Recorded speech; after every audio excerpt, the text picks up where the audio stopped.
Good afternoon. Welcome to our celebration of Black History Month and the legacy of Dr. Martin Luther King Jr. I'm so glad that you've joined us and hope that you enjoyed that great opening video. This year, I cannot help but reflect on the importance of the work that still needs to be done to meet the challenge that Dr. King, along with his wife, Coretta Scott King, put out for our country to bring inequality to light, to address it so that our country can rise up and live out the true meaning of our creed, the creed stated in the Declaration of Independence. We hold these truths to be self-evident, that all men are created equal. Today's reality is far from equality, from our justice system inequities, from economic inequities, or even how COVID-19 disproportionately impacts people of color, just to name a few. There is so much work yet to be done. Our celebration of Dr. King serves as our call to action, a challenge to get to work.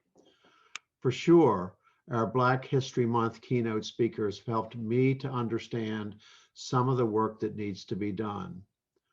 Who can forget our 2015 celebration with Professor Marco Williams, an African-American movie director and faculty member from Northwestern University?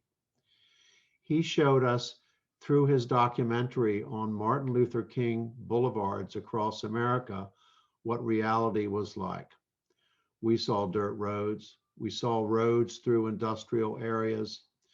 We saw roads separating the haves from the have-nots.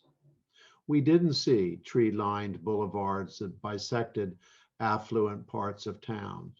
Instead, we saw streets that do not positively reflect the legacy of Dr. King. It certainly made me think of our own Martin Luther King Jr. Boulevard as well. How much we still need to do right next door. And then in 2016, in our celebration, we had a keynote speaker, Chief Judge Bell, the first African-American to lead the Maryland courts. He told a great story about how he had protested segregation in 1960, been arrested as a result of that, and convicted by the Maryland courts. The conviction only to be overturned by the higher courts in Maryland. And of course, all of this was followed by his appointment as Chief Justice for the same court 27 years later. When I think of him, the word stand up for your rights comes right to my mind. What an accomplished and distinguished colleague to have with UMB. The next year we saw Professor Sherrilyn Ifill, a UMB School of Law professor and now president of the NAACP Legal Defense and Educational Fund.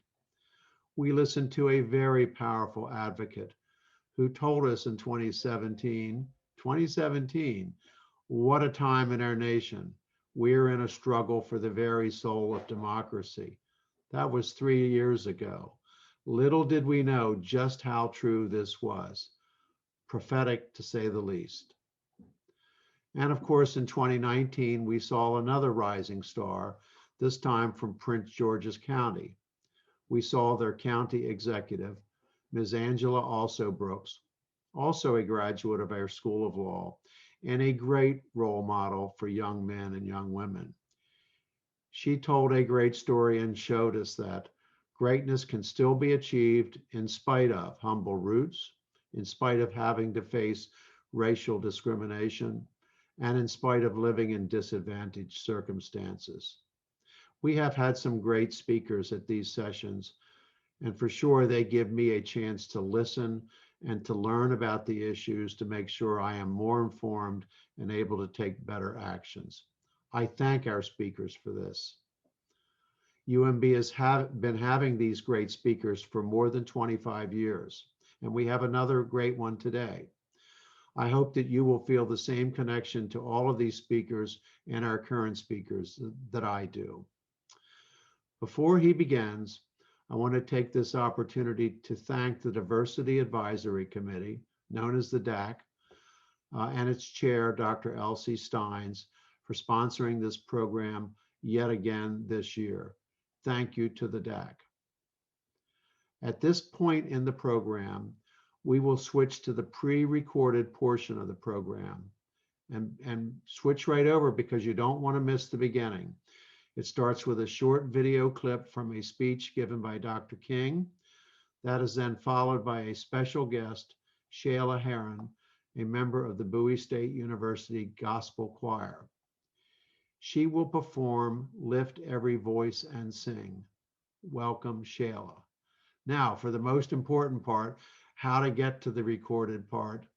Please join the program by clicking the blue Join button, Join button on your screen. Thank you, and I'll see you at the end.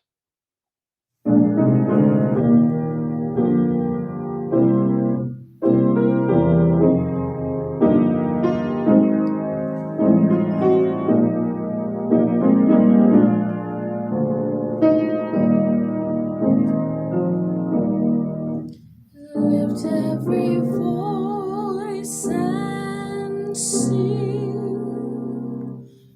till earth and heaven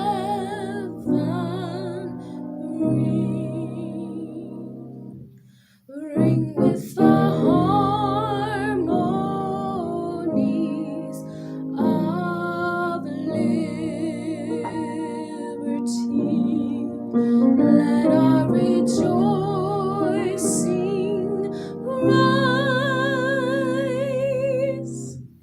high as the listening skies. Let it resound loud as the rolling sea. Sing a song full of the faith that the dark past has taught us. Sing a song full of the hope that the present has brought us. Facing the rising sun of a new day begun, let us march on till victory is won.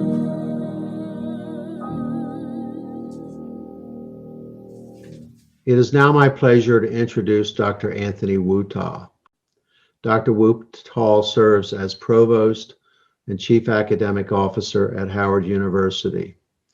He is also a graduate of our own University of Maryland School of Pharmacy. Since his student days, he has been a scholar studying minority access to medical therapies in the United States. This is particularly relevant in the era of COVID. We worry about our minority populations being disproportionately affected by this vicious virus, and we also worry about the trust that they have in the system when it comes to choosing to take the vaccine or not. As he has said, we are at a reckoning time between systemic racism and the pandemic. I hope that he will enlighten us all as to how we can do a better job in this important area. Dr. Wutaw, I welcome you. Good afternoon.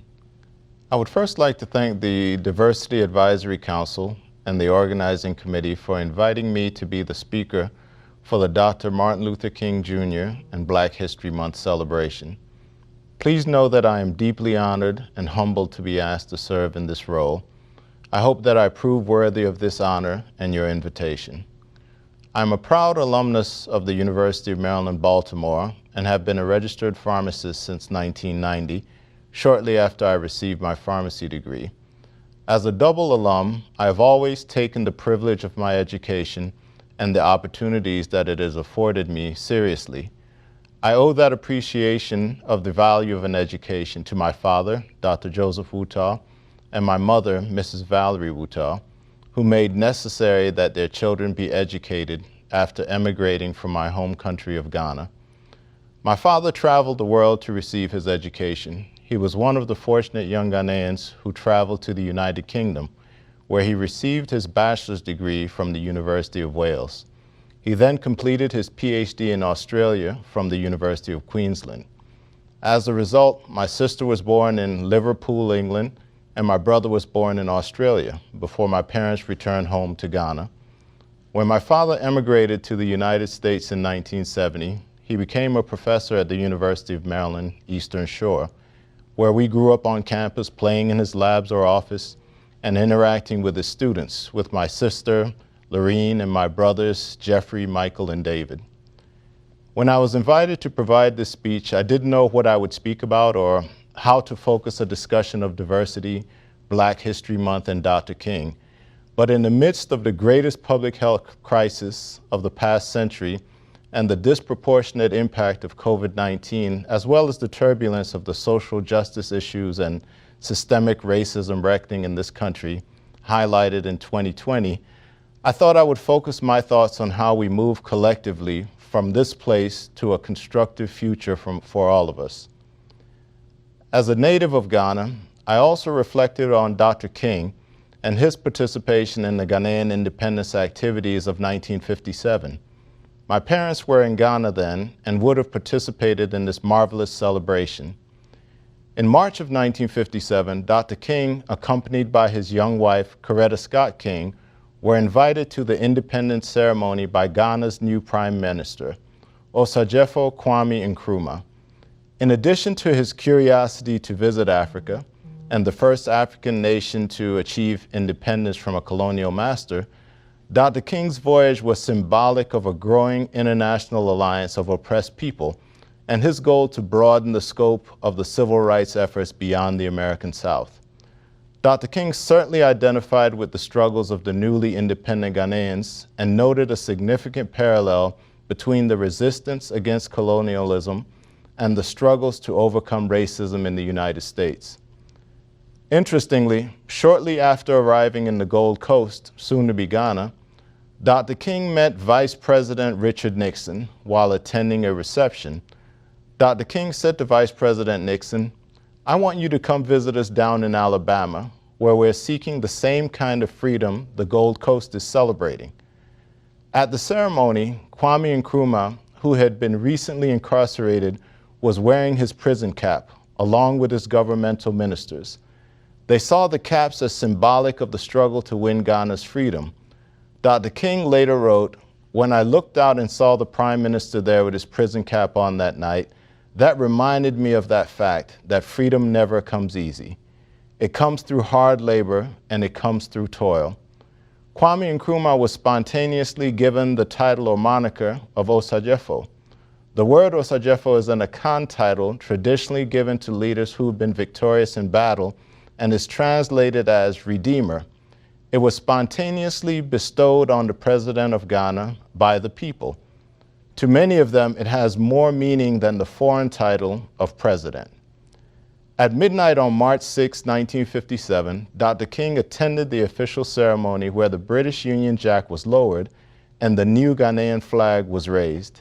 The new country of Ghana had risen as history was setting on the former colony of the Gold Coast.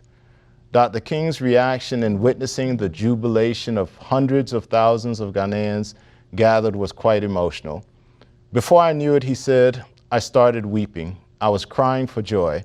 And I knew about all of the struggles and all of the pain and all of the agony that these people had gone through for this moment." The reflections of Dr. King highlight what we are increasingly aware of today. We live in a dramatically more interdependent world where the impacts on the lives of people in one corner of the world have an indirect or even sometimes a direct effect on the lives of people a world away. This was never more apparent than in 2020 as the world dealt with the global impact of the COVID-19 pandemic. On December 31st, 2019, the Wuhan Municipal Health Commission in China reported a cluster of cases of pneumonia in Wuhan, Hubei province. A novel coronavirus was eventually identified. By January 4th, 2020, the World Health Organization reported a cluster of pneumonia cases on social media. By January 12, 2020, Chinese researchers publicly shared the genetic sequence of the novel coronavirus, and by the next day, January 13, 2020, the first case was diagnosed outside of China, in Thailand, indicating the international spread and likelihood of broader transmission. Though there were efforts to close borders, restrict air flights, and limit travel to high prevalence areas, the proverbial genie was out of the bottle, and international dissemination was all but assured. By the end of 2020, nearly every country in the world had a diagnosed case of COVID-19. The alarming spread of the virus, as well as the significant impact on medical resources and mortality, led to an unprecedented level of cooperation and commitment to identify best medical practices, new treatments, and a vaccine. As these medical and research efforts were underway, there were also public health efforts implemented to decrease transmission, slow the spread of the virus, and permit medical personnel to be able to treat a growing population of infected patients. As the pandemic became fully entrenched in the United States, early data started to illustrate alarming trends among minority patients. In several cities, a disproportionate number of cases of COVID-19 were among African Americans and Latinos. Additionally, the severity of these cases was more disproportionately alarming in minority populations.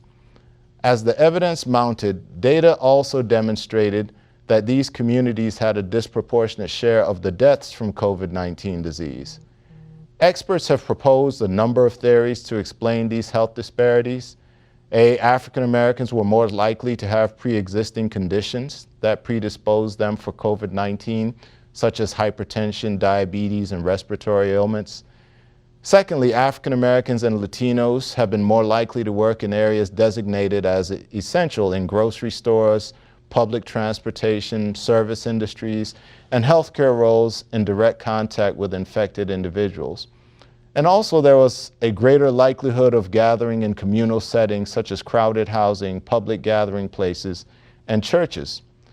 As states and all sectors of society moved to implement lockdowns and schools transitioned to emergency virtual instruction, it also became readily apparent that the communities most ill-prepared for this transition and least likely to have the technology and equipment to facilitate virtual instruction were communities of color.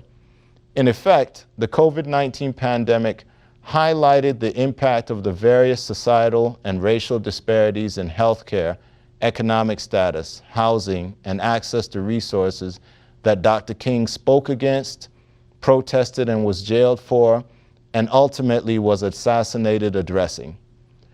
During a press conference before his speech to the annual meeting of the Medical Committee for Human Rights, Dr. King said, "We are concerned about the constant use of federal funds to support this most notorious expression of segregation. Of all the forms of inequality, injustice in health is the most shocking and the most inhuman because it often results in physical death. This is as true in 2021 as it was true in 1966.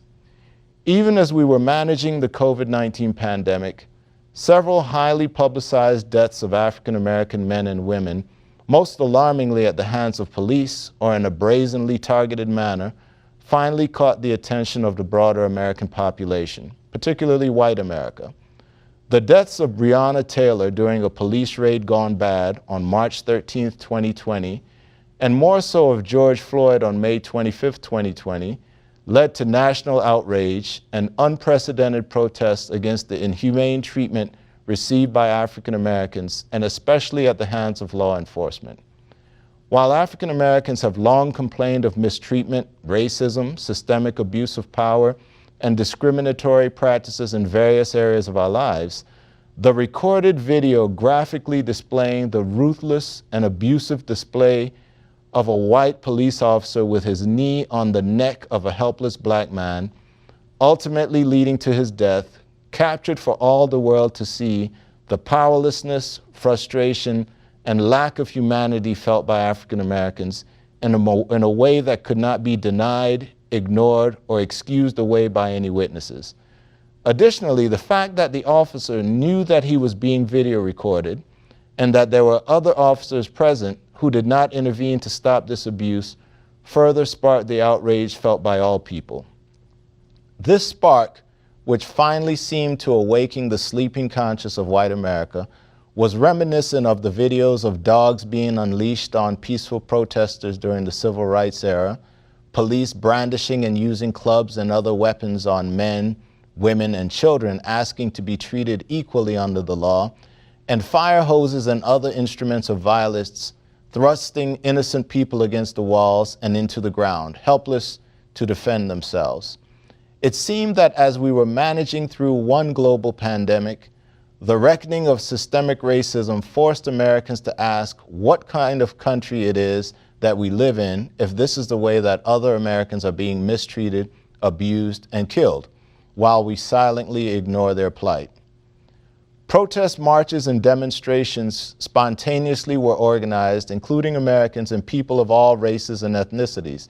In fact, the attention focused on the mistreatment of African Americans also launched movements in France, South Africa, Nigeria, Indonesia, and various other countries, oftentimes generating crowds of over 100,000 protesters. In the United States, an estimated 15 to 26 million people participated in the 2020 Black Lives Matter protest throughout the country, making it one of the largest movements in the country's history. Even the phrase Black Lives Matter became politicized to suggest either the emphasis on the plight of Black Americans or exclusion to the importance of other lives. One could read the text of the speech by Dr. King in 1968 and almost forget that this was not written in 2020. Dr. King said, "If the Negro needs social sciences for direction and for self-understanding, the white society is an even more urgent need. White America needs to understand that it is poisoned to its soul by racism, and the understanding needs to be carefully documented and consequently more difficult to reject. The present crisis arises because although it is historically imperative that our society take the next step to equality, we find ourselves psychologically and sociologically imprisoned. All too many white Americans are horrified not with the conditions of Negro life, but with the product of these conditions, the Negro himself." Dr. King goes on to say, "White America is seeking to keep the walls of segregation substantially intact, while the evolution of society and the Negro's desperation is causing them to crumble.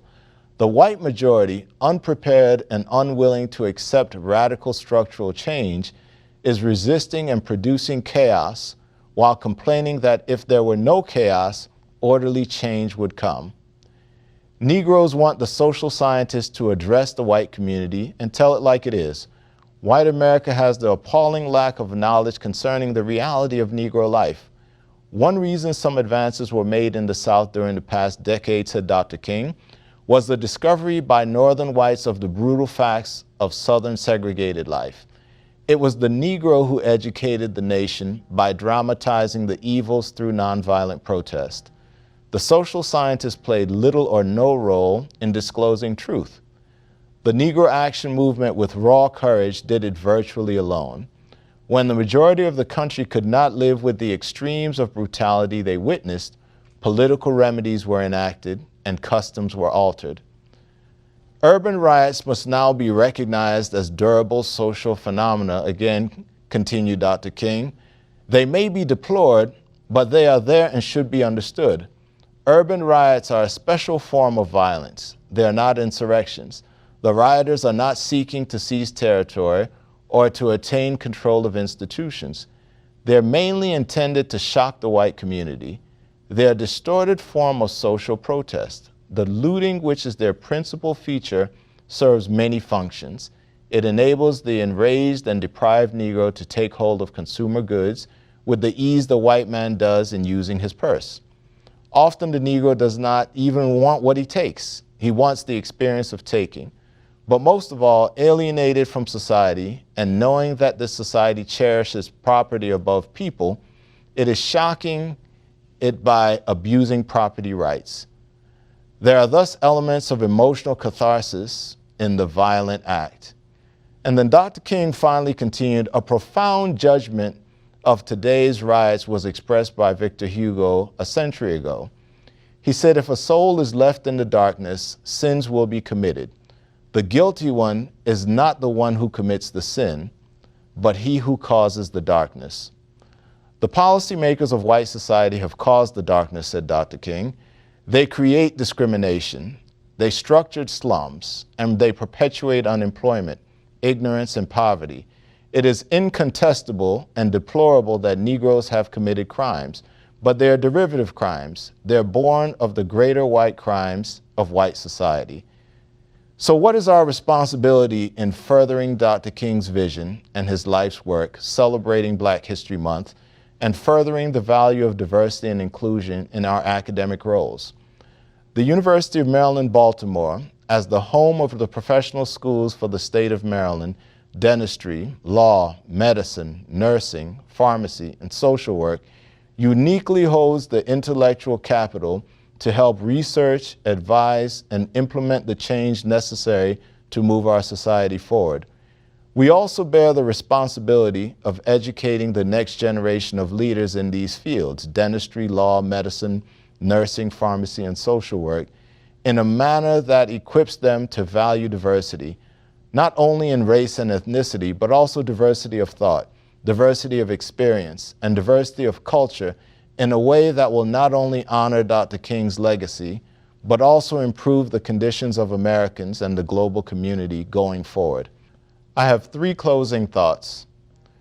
In his travel to Ghana, Dr. King realized that the struggle of oppressed people in the United States is not unique, but is universal, as demonstrated also by the global protests against systemic racism that erupted in 2020. The experience of people struggling against an oppressive system reminds us of our collective humanity and that we have more in common than what separates us. Whether that is struggle in Wisconsin, Indonesia, or Nigeria, systems of oppression are most often embedded in socioeconomic constructs that involve race or ethnicity rather than race itself. In other words, I struggle not because I'm Black, I struggle because of the conditions that have been created to limit and disenfranchise Black people. If we were in China, we could substitute Uyghur for Black, or in Indonesia, substitute Papuan. Second, the challenge of a global pandemic that infected and killed people throughout the world and challenged our sense of normalcy led to unprecedented levels of cooperation and partnership. One could dare suggest brotherhood. In the race to identify treatments, develop an effective vaccine, and provide it to the most vulnerable populations and save lives. Though there were many unfortunate political overtones to the COVID-19 pandemic, the faces of frontline healthcare workers and first responders doing all that they could to save lives across the globe should remind us of our shared humanity, the fragility of human life, and what we can accomplish when we actually put people first. Third, we've come a long way, but we have even further to go.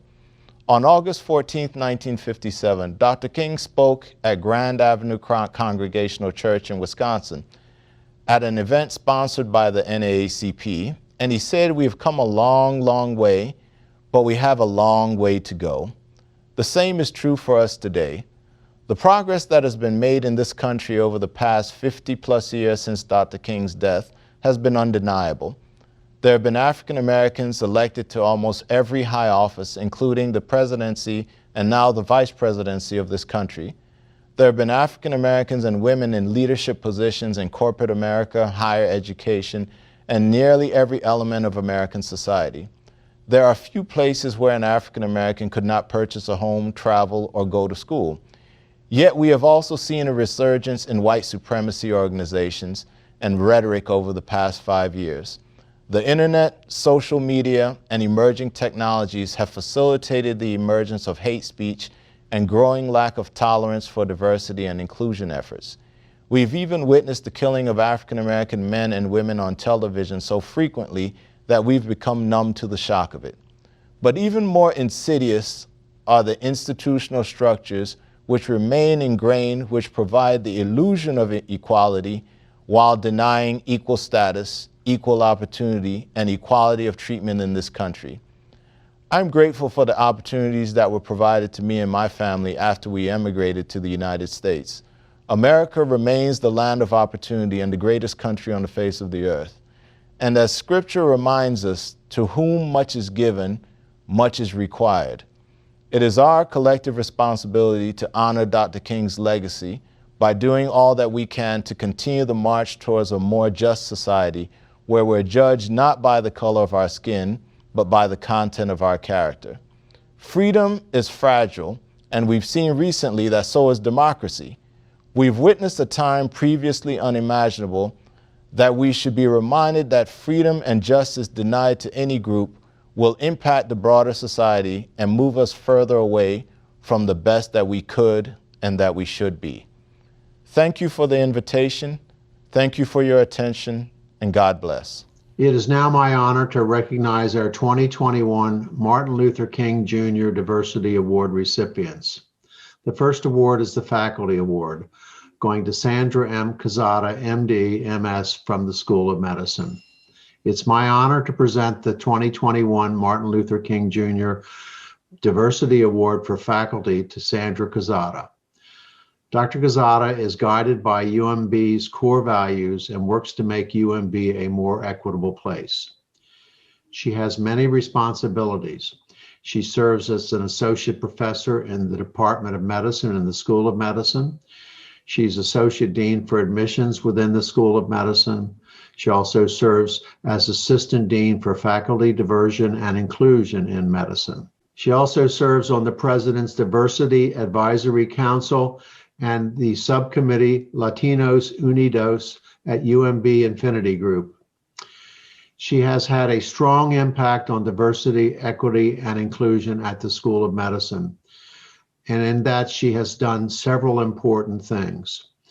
She has established and delivered required unconscious bias training to all School of Medicine admissions committee members, interviewers, and also delivers presentations on anti-racism in medicine. She has instituted reforms that change the school's admission committee's makeup from 60% white, 20% Asian, 10% Black, and 10% Latino to a transition of 42% Black, 33% white, 16% Latino, and 8% Asian. That is quite a change.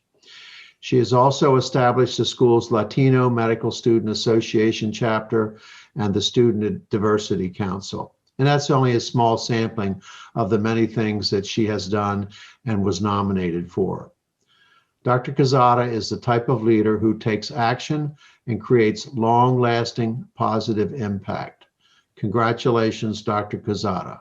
The next award is the Staff Award, going to Michonne Smith, MPA, from the School of Nursing. I'm thrilled to present our 2021 Martin Luther King Jr. Diversity Award for staff to Michonne Smith. As Executive Administrative Assistant to the Office of the Dean at the School of Nursing, Ms. Smith has worked diligently to enhance the diverse perspective of those in the School of Nursing through countless DEI initiatives. Ms. Smith has been a change agent who is dedicated to serving the UMB and Baltimore communities with an emphasis on our underserved communities. She established and leads the Booked for Lunch Club, a group that grew from 9 to 82 members across our campus, and won the Insight into Diversity Magazine 2020 Inspiring Affinity Group Award. This was featured in the August 2020 issue. Her work to create a safer environment for marginalized populations led to the designation of the School of Nursing gender-neutral bathrooms and launch of the school's LGBTQ work group that later evolved into the Stonewall Pride, our campus's first faculty and staff LGBTQ group, where she serves as the first chair. She has been collaborating with the Community Engagement Center, with P-TECH Dunbar and Gear Up, and she serves as a coach, mentor, and supervisor to youth within Baltimore City Public Schools. Ms. Smith is dedicated to make the School of Nursing and UMB a safer, more accepting place for all. Congratulations, Michonne Smith. We had a difficult decision to make for all of the awards, but in particular, it was difficult for the student category. Therefore, this year we are giving out 2 awards in the student category. The first student award goes to Isiosa Fernandez, MD, MPH, and a member of the graduate school. It is an honor to present the 2021 Martin Luther King Jr. Diversity Award for students to Isiosa Fernandez. Dr. Fernandez has a passion for patient advocacy and health equity. The first in her family to emigrate from Nigeria, Dr. Fernandez has used her own experience with a lack of inclusion and cultural competence, along with her studies, to make significant positive impacts at UMB. She has engaged in diversity and inclusiveness programs for years in several leading academic institutions, including the Harvard School of Public Health, New York University, and the University of Pennsylvania. And she brings what she has learned to UMB. Dr. Fernandez is engaged in hands-on service to minority communities within and outside of UMB, including playing a key role in the Be More for Healthy Babies initiative, an innovative project to reduce infant mortality in the Baltimore City minority community. She has served as a virtual camp counselor last summer with the University of Maryland School of Medicine's Mini Medical School for Kids program last summer. She is currently a President's Student Leadership Institute candidate with the UMB Intercultural Leadership and Engagement Center. Dr. Fernandez will complete 30 hours of community service in the Baltimore area and spend 12 hours in seminars to learn how to best translate diversity insights into action with this program. Dr. Fernandez has made significant contributions to promoting best practices in equity and inclusion, in fostering cultural competence, as well as facilitating quality improvement strategies to broaden diversity. Congratulations, Dr. Isiosa Fernandez. The second student award goes to the Student National Dental Association chapter at the University of Maryland School of Dentistry. The Student National Dental Association of the School of Dentistry, also known as the SNDA, works to promote inclusiveness and health and opportunity that begins at the school and extends beyond UMB's boundaries to the neighboring community, as well as pre-dental students nationally. Through the 4-year-old Generation Next program, SNDA members mentor high school students who are training to be dental assistants at Baltimore's Vivian T. Thomas Medical Arts Academy to help educate them about the other oral health professions. SNDA members participate in Impressions Day, an annual event where pre-dental undergraduates are introduced to the dental professions and learn about the School of Dentistry experience and application process. This year, the chapter's virtual event drew 300 attendees. In the 2019-2020 academic year, SNDA members volunteered at 9 fairs or festivals, providing more than 330 free oral health screenings to Baltimore's residents.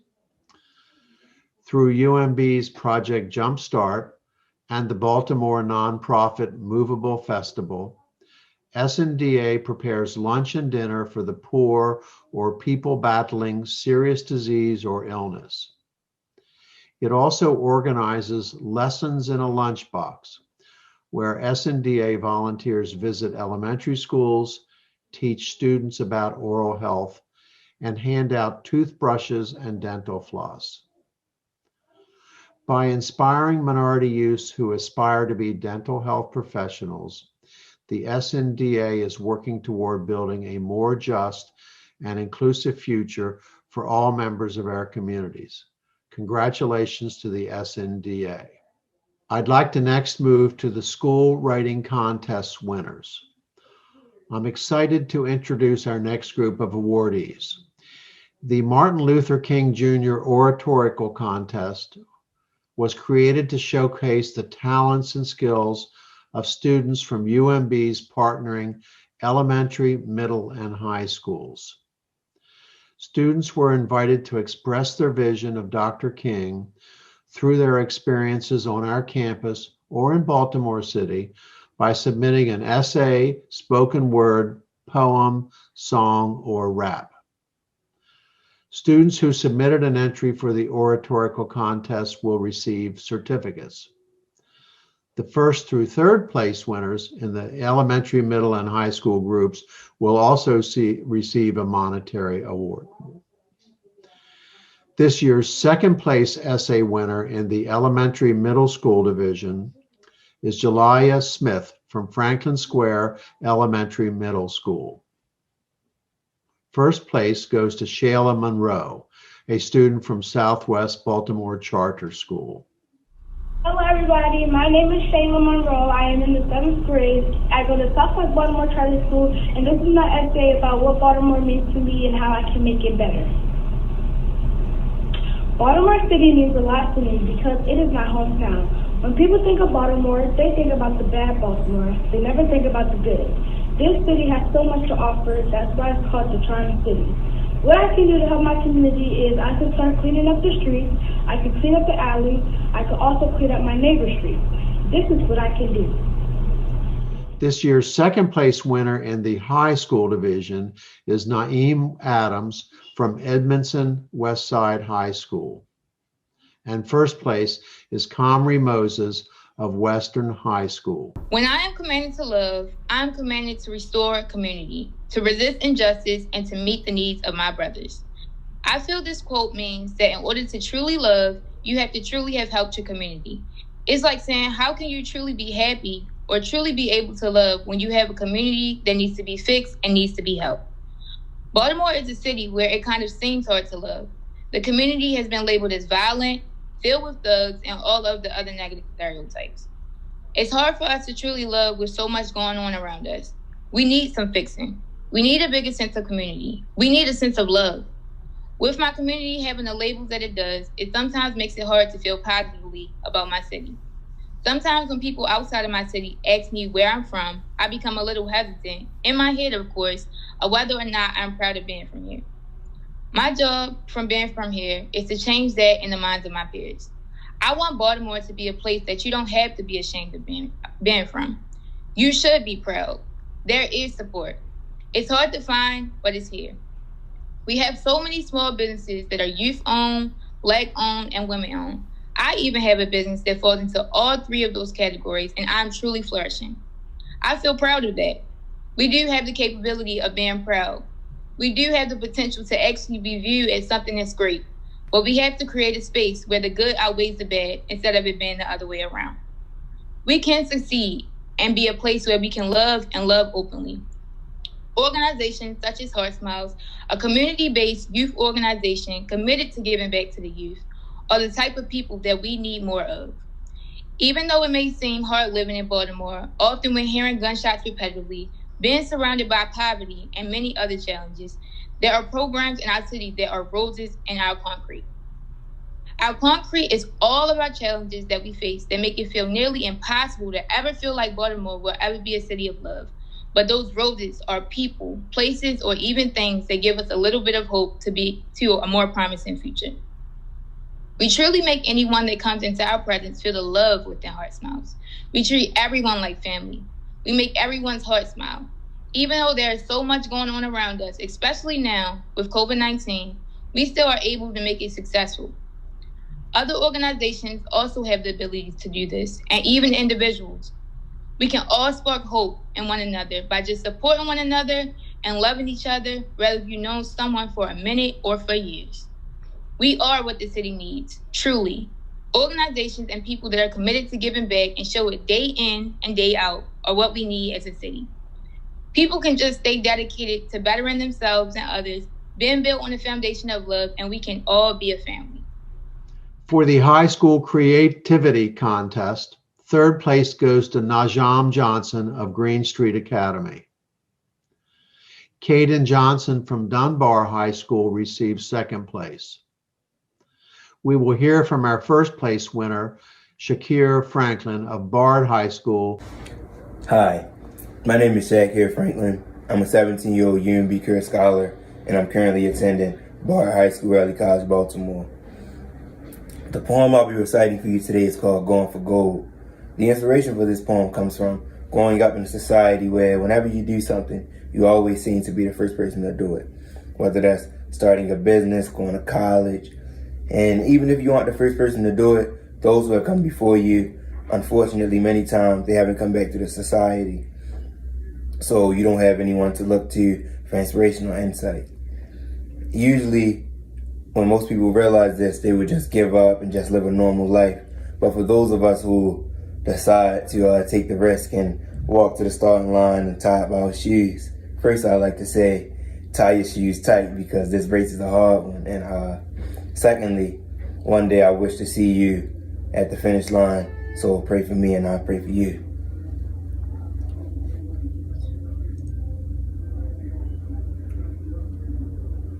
I come from a place where we never get to chase our dreams because we're constantly on the run from our nightmares. Trying to run, there's constant hurdles and they seem to grow as I do. They want us to see the light, but it's such an infinitesimal amount compared to the darkness surrounding it. These are just a few of the thoughts I have as I continue to hustle through this struggle. You see where I come from. If you want something, you must see it clearly, and thanks to my vision, nothing finna stop me. Verily, one day I shall defend my people against the injustice of society. That's why I shall bob and weave, get knocked down but never out, because I know where I'm destined to be. So I shall continue to jump over these hurdles as if they're nothing except mere pieces of metal. Actually, upon further observation, I start to make out a leg here and an arm there. I realize that these are just not mere pieces of metal, but actual bodies. These bodies are the ones of those who have come before me. They weren't able to make it for they lost their drive, something that I pray never happens to me. Some of these bodies have shoe prints and smudges on their clothes, and I realize that this was done by those who have come before me as well. They decided to not help their brothers and sisters and just stepped on them as they continued their own race. And just like them, I'm given the choice. Do I lend a hand to my brother and my sisters, or do I just continue looking towards my own finish line? Of course I do the right thing, and I reach down to help my brother and sister, resuscitating them with my power, because they are not dead yet and not far from it either. And in turn for the power that I'm giving them, they give me words of awe-inspiring power. Words like black, immortality, hope, and melanin, of course. These words become like food to me as I continue my journey on to victory. Now, I've been pumping my legs for as long as I can remember. My feet begin to feel like lead pulling me down instead of giving me wings and lifting me off the ground. I start to stumble, and before I know, I have fallen upon my head. As soon as my head touches the ground, madness begins to spread through my brain. I forget everything from my name to my age. Even my heartbeats begin to sound at a whisper. I have decided to give up, to throw in the towel. I start to close my eyes and accept this for what it is. Death. As my heartbeat slows, as my blood thickens, I hear one more word that makes my heart drop before my heart stops. Faith. This one word, this oh so small but powerful word, is enough to revive me, to get me back on my feet. I take off running faster than ever before. I feel like a lightning man, and you know I'm going to bring that thunder rod. I look up again, and the light is now closer than ever before. I feel its warmth more than ever before. I feel my mind go clearer than ever before. My body go stronger than ever before. I look up once more, and the light is now only an arm reach away. Don't just stare. Reach out and touch it with me, if you dare. End poem. Thank you very much. Have a blessing. What an inspiration. Thank you all to all of our winners. You have inspired us. Before my closing remarks, please join me as we listen to the final inspirational words of the late U.S. Representative John Lewis, as recited by Professor Russell McLean, a faculty member in the Francis King Carey School of Law. Together, you can redeem the soul of our nation. While my time here has now come to an end, I want you to know that in the last days and hours of my life, you inspired me. You filled me with hope about the next chapter of the great American story when you used your power to make a difference in our society. Millions of people, motivated simply by human compassion, laid down the burdens of division. Around the country and the world, you set aside race, class, age, language, and nationality to demand respect for human dignity. That is why I had to visit Black Lives Matter Plaza in Washington, though I was admitted to the hospital the following day. I just had to see and feel it for myself, that after so many years of silent witness, the truth is still marching on. Emmett Till was my George Floyd. He was my Rayshard Brooks, Sandra Bland, and Breonna Taylor. He was 14 when he was killed, and I was only 15 years old at the time. I will never, ever forget the moment when it became so clear that he could easily have been me. In those days, fear constrained us like an imaginary prison, and troubling thoughts of potential brutality committed for no understandable reason were the bars. Though I was surrounded by two loving parents, plenty of brothers, sisters, and cousins, their love could not protect me from the unholy oppression waiting just outside that family circle. Unchecked, unrestrained violence and government-sanctioned terror had the power to turn a simple stroll to the store for some Skittles or an innocent morning jog down a lonesome country road into a nightmare.